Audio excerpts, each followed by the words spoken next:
Good morning, everyone. So, for today's discussion, we will talk about lesson 4, keyboard familiarization.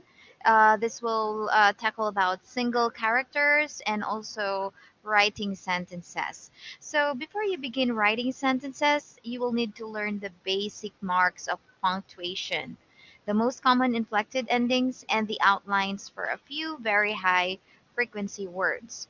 Because some words occur so frequently in the English language, words such as the, a, is, are, etc., are written as briefly as possible while still remaining definitive and conflict free.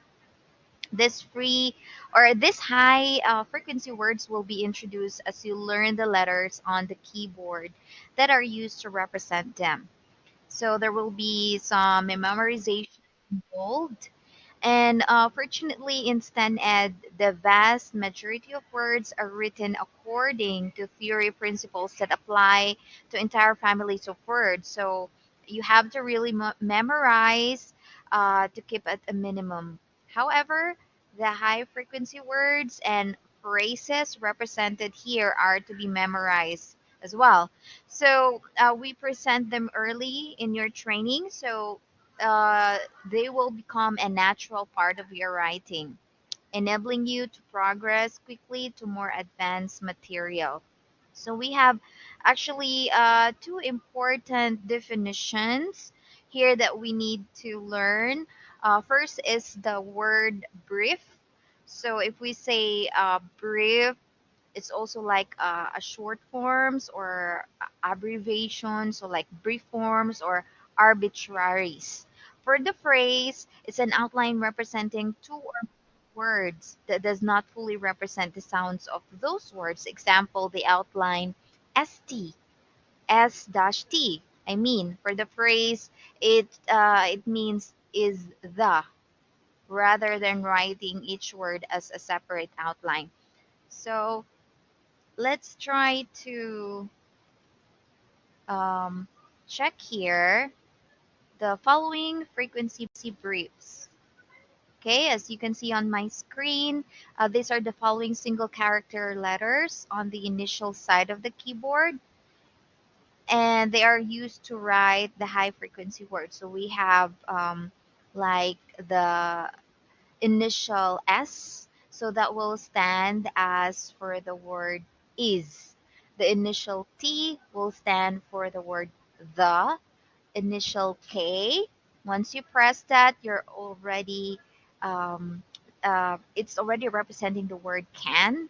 Initial W is with. Initial R, that already represents the word are. And the initial A represents the word or the a. So let's try practice writing the following high frequency words. Practice by writing down the columns and then across. So if you have your improvised steno keyboard, try to press um, these letters are all on the initial side. So it's on the left of the keyboard. Okay, so you press S, then the, can, a, with, are, a, is, can, with, are, the, is, can, the, with, are, the, a, are.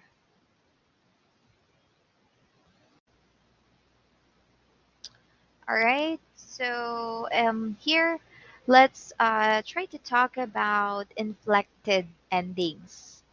Okay. So generally, the final side of your keyboard is reserved for word endings. Katong naa sa atong right side, di ba? So the following single letters on the final side of the keyboard are used to write inflected endings. Inflected endings are added to words to change their function. Example, to indicate plurality. Like for example, we say, um, uh, let's say Sa may example ha, mm, dog. Okay? Dog is only, we're talking about, if we say dog, we only talk about one dog. But if we add S, so we say dogs. So that's plurality of the word. Okay? We're changing the plurality of the word. Or even adding for the word um, help. Okay, we add the word help is a present tense, then we add ed to make it in past tense. So the tense, whether you're changing the world, to indicate the plurality of the word, or the tense of the word, so we add something at the end. So adding s, or adding ed, or adding ing for words that maybe you're showing something you are doing right now. So we're adding ing at the end. Okay, so this is what we have here on our screen.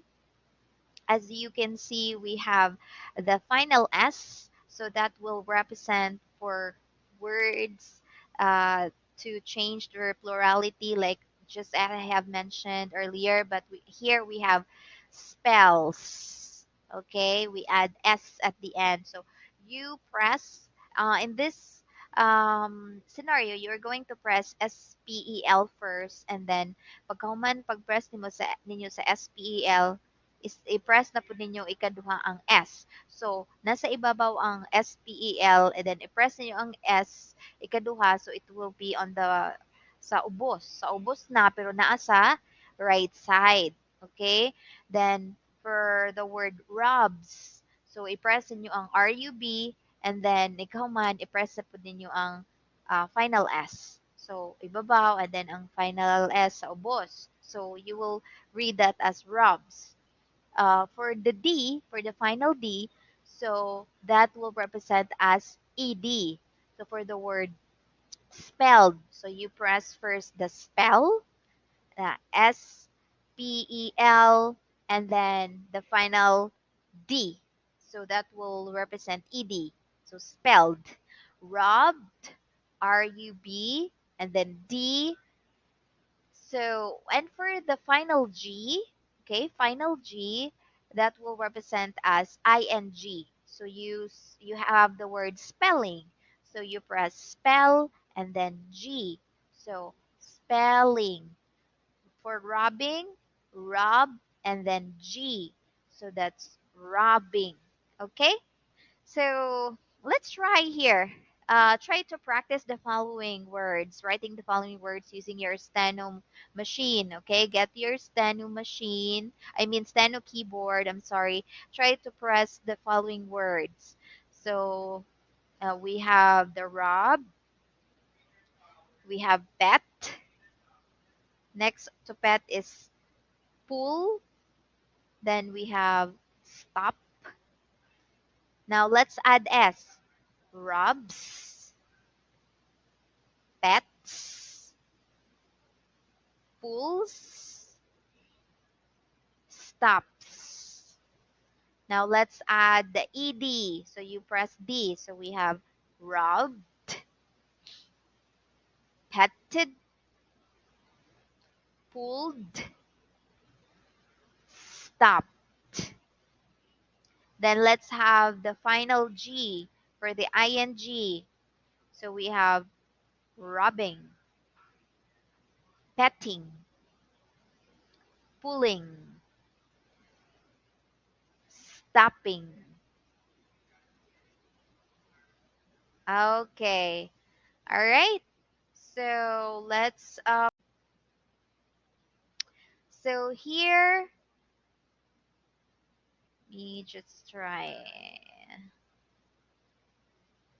Okay, so aside from the inflected endings, we will also be talking about major punctuation. So, the major punctuation we have are the period, the comma, and the question mark. All right.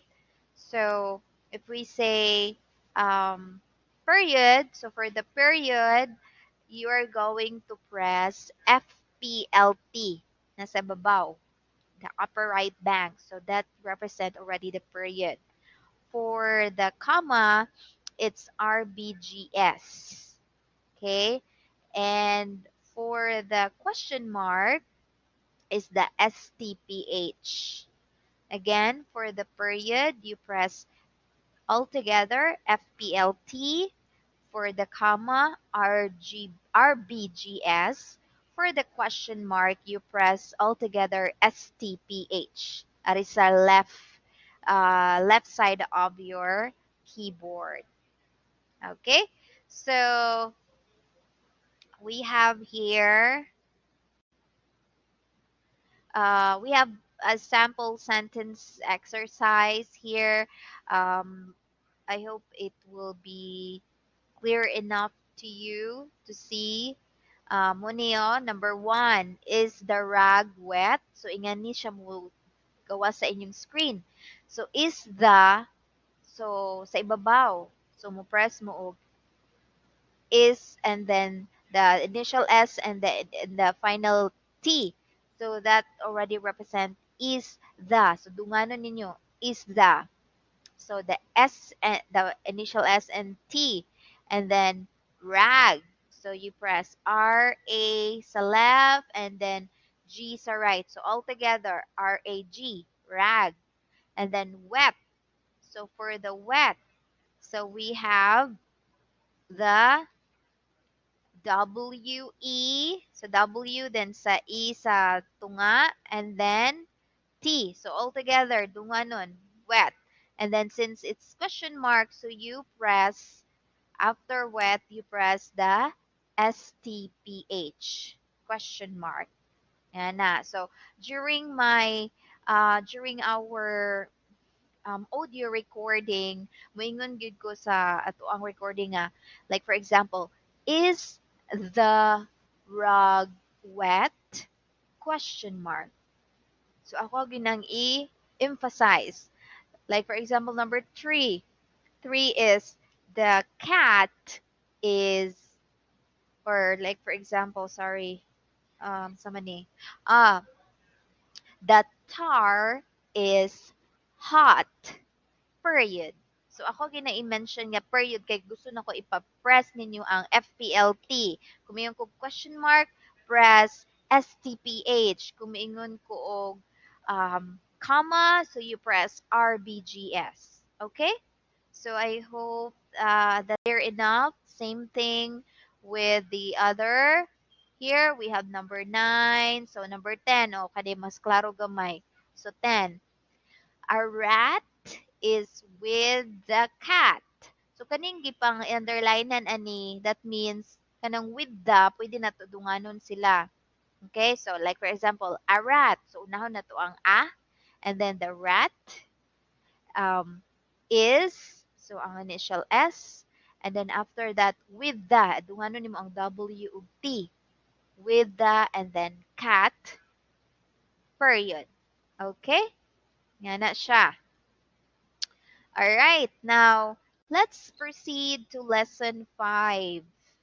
Okay, so after lesson 5, so we will have, you can now have then your activity recorded, the two videos. So in lesson 5, it's all about keyboard familiarization, double character representation with the vowel I and initial side. So ang vowel I, wala man tayo makitaan nga I, no, sa ato ang keyboard.